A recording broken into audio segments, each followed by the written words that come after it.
What is going on, guys? Money Webby here, back again on Thursday. A pretty solid night last night with the plays. LeBron, first off, went for 69. I mentioned that I'm probably going to be paying up for LeBron, but if I'm not, I'm going to be pivoting to Karl Anthony Towns, and I guess the Towns was the better play. He went absolutely insane last night. A career-high points for him, dropping 86 DraftKings points. So if you ran out one of those two, you're looking pretty well.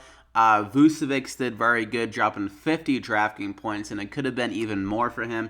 The Magic coach pulled the starters when they were down like 15 points with 4 minutes to go. I guess the Magic really preparing for the next couple of games. I guess they can't run out their starters a few extra minutes, but that really sucked. Then Tobias Harris, he was absolutely money yesterday against the Phoenix Suns. It was looking like a great play. I thought he was going to hit almost 50 DraftKings points. Had 36 DraftKings points through the first three quarters. They're only up 3 points going into the fourth. And then the Phoenix Suns, I guess, is threw in the towel. And the Clippers went up by 20 points. So Harris never came back in. So that was very disappointing. And then DJ Augustine did okay. I was expecting a little bit more. It didn't get that extra run at the end of the game, like I mentioned, because the starters were pulled. But Shabazz Napier really let me down yesterday. Couldn't hit a shot to save his life. CJ McCollum really carried the load for that team yesterday, dropping over 40 points. Napier couldn't just hit anything. Disaster of a night for him. But our Dollar Tree play value guy, Isaiah Thomas, returned a lot of value with 36 DraftKings points. So overall, it was a pretty solid night.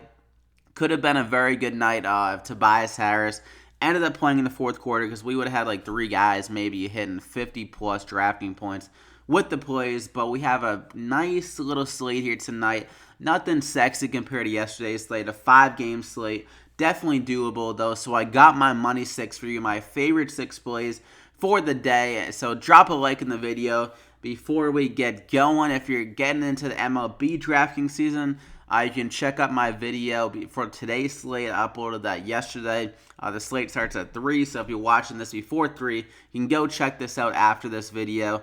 But let's just get into it for my favorite 6 guys for today. The best game to target, I think, by far, is this Milwaukee Golden State game. Should be one of the games that stays competitive and probably the highest scoring game. So I'm going to go with Giannis in this spot, going against Golden State. Kevin Durant, he's come back from the injury. He had a rib injury, so I'm not sure if he'll get his full normal minutes. I think Giannis will probably be getting close to like 40 minutes tonight. Don't think KD is going to get close to that minutes. So I think Giannis has great upside in this matchup. He's been playing very well recently. Besides that Clippers game, got hurt in that one. But recently, 56 against the Clips, 60 against Cleveland, 45 against San Antonio. Kind of a tough matchup there. 72 against Atlanta, 68 against Orlando. So very big upside recently. He's been kind of more active with just like shooting the ball and kind of getting all of those stats that we're accustomed to see him getting recently. So he's been reaching that upside. So I think he'll be able to get over 50 DraftKings points again in this game against Golden State. Like I said, a pretty high-scoring game. Good that they got Kevin Durant and Draymond Green back in the lineup because that means more offense for them. So it should be more back and forth with more points. The Warriors' offense has been really struggling recently, so that will help out their offense to keep this game competitive and a high-scoring game. So Giannis, lock him in there. And also Kevin Durant might not be like fully just like kind of going all out on defense with that rib injury. Might be a little bit concerned about re-aggravating it. So that is why, another reason why I really like Giannis. But for my second guy, Draymond Green, is currently probable. He's been kind of probable and then like not playing recently. So I guess they updated with this play on Twitter. But I'm guessing he plays. He's been sick the last couple of days. So I'm guessing he's fine. It's been probably like 4 days since he's got this sickness. So I think tonight, good to go against Milwaukee, a team that really struggles down low. So I think Draymond Green can get a double-double with points and rebounds. He'll be more active in the offensive end without Clay and Steph. And then he can get a good amount of assists because he'll be kind of running that point forward role for this team. Against Milwaukee, earlier this year, he dropped 48 DraftKings points. In that game, they didn't have Steph. They had Clay, though, so kind of a similar game as this one without Steph, but without Clay as well. So Draymond Green, great matchup for him. I think he'll hit over 40 DraftKings points in this game.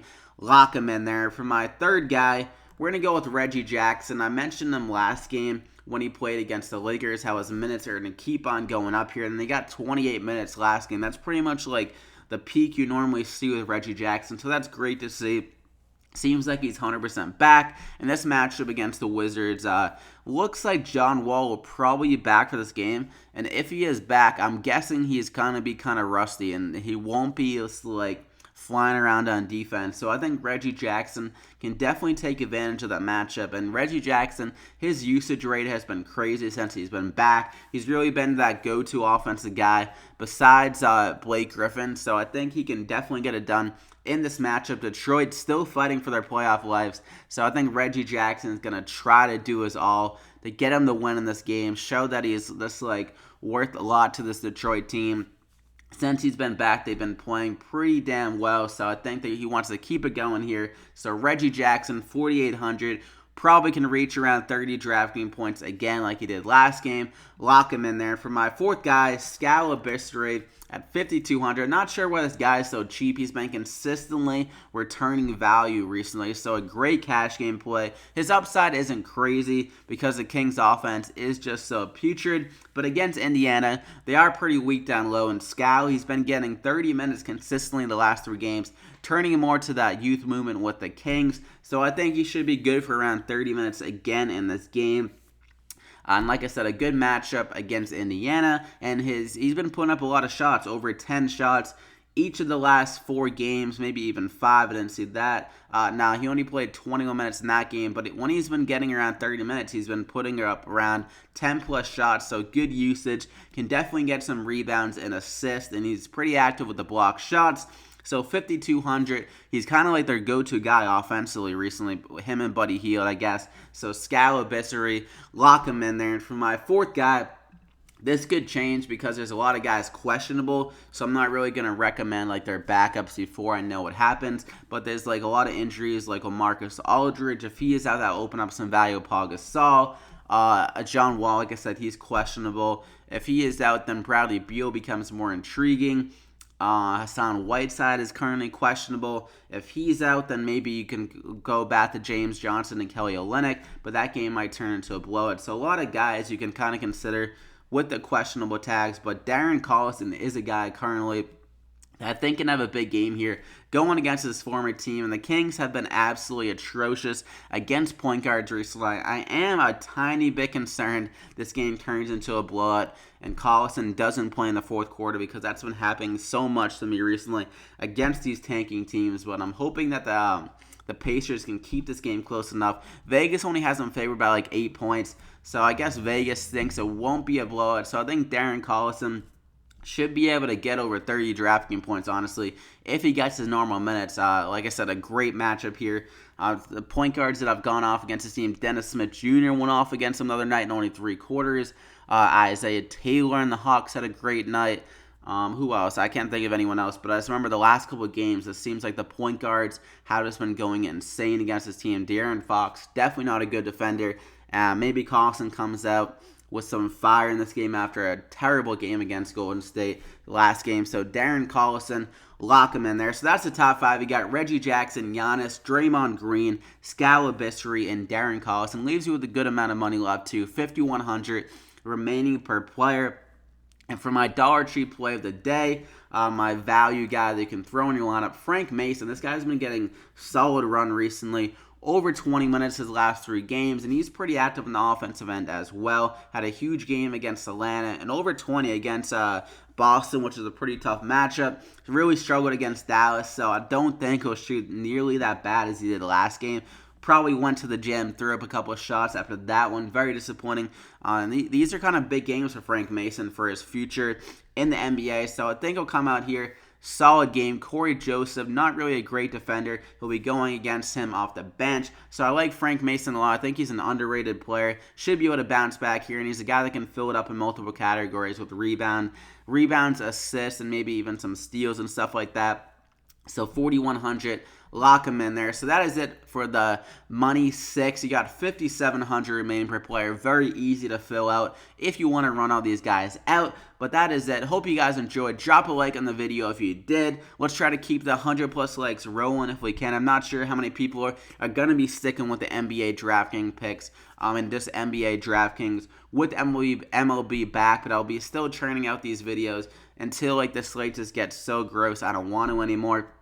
But I hope you guys enjoyed. Wish you guys the best of luck on this 5-game slate. Should be a good one. Hopefully win some money. Follow me on Twitter at MoneyWebby for any updates on these plays. And definitely subscribe if you want to get these MLB DraftKings picks every single day. I'll be uploading a Masters DraftKings picks on Monday for just like a preview for that if you're going to be playing some Masters DraftKings. So that is it. Good luck tonight, and we'll see you back here again tomorrow.